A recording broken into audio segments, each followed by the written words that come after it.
તો ગુજરાત કોંગ્રેસના કેટલાક નેતાઓ કોંગ્રેસ છોડીને ભાજપમાં જોડાવાની અટકળો વેગવંત બની છે। આ નામમાં એક છે લલિત વસોયા। લલિત વસોયા ગત લોકસભામાં કોંગ્રેસ પાર્ટીના પોરબંદર બેઠક પરથી લડ્યા હતા। ધોરાજીના ધારાસભ્ય રહેલા લલિત વસોયા પાટીદાર અનામત આંદોલનમાં હાર્દિક પટેલના કટ્ટર સમર્થક રહ્યા હતા। લલિત વસોયાએ સોશિયલ મીડિયાના માધ્યમથી પોતે ભાજપમાં જોડાતા હોવાની વાતને સ્પષ્ટ રૂધિયો આપ્યો છે। મળવા માટે આવ્યો છું મિત્રો। છેલ્લા 2-3 દિવસથી ઇલેક્ટ્રોનિક મીડિયા અને પ્રિન્ટ મીડિયા લલિત વસોયા કોંગ્રેસ છોડી ભાજપમાં જઈ રહ્યા છે એવા સમાચારો કોઈ માધ્યમથી બતાવી રહ્યા છે। ત્યારે ખુલાસો તો નહીં, પરંતુ મારા દિલની વાત કરવા આપ સૌની સામે આવ્યો છું। મિત્રો, કોંગ્રેસ પાર્ટીએ 2017માં વિધાનસભાની ટિકિટ, 2019માં પોરબંદર લોકસભાની ટિકિટ, 2022માં ફરીથી વિધાનસભાની ટિકિટ, વિધાનસભાની અંદર નાયબ દંડકનું પદ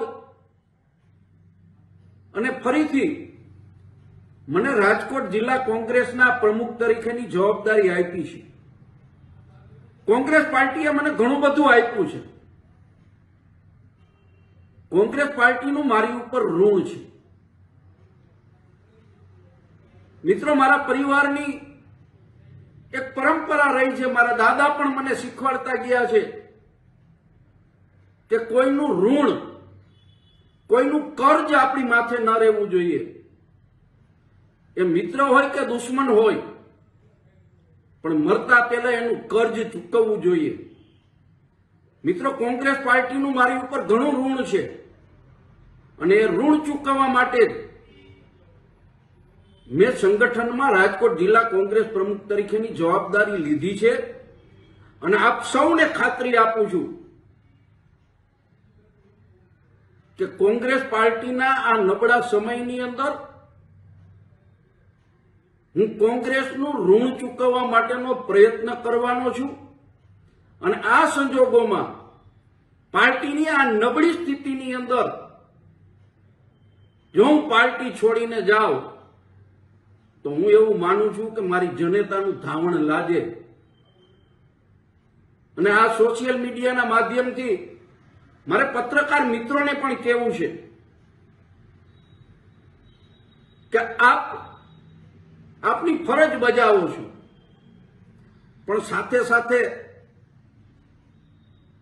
આપને જે સમાચાર મળે છે એ સમાચારની ખરાઈ પણ કરતા જાઓ। આવા સમાચારોને કારણે અમારી ઇમેજને પણ ધક્કો લાગે છે। અમારા કોંગ્રેસ પાર્ટીના કાર્યકર્તાઓ પણ ક્યાંક ને ક્યાંક છાના ખૂણે અમારી ઉપર શંકા કરે છે, અમારી વિશ્વસનીયતા ઘટે છે। એટલે પત્રકાર મિત્રોને પણ હાથ જોડીને વિનંતી કરું છું કે સમાચારમાં તથ્ય હોય તો સમાચાર બેફામ રીતે ચલાવો, ના નથી, પરંતુ કમસે કમ ખરાઈ કરો એવી આપ સૌને વિનંતી પણ કરું છું।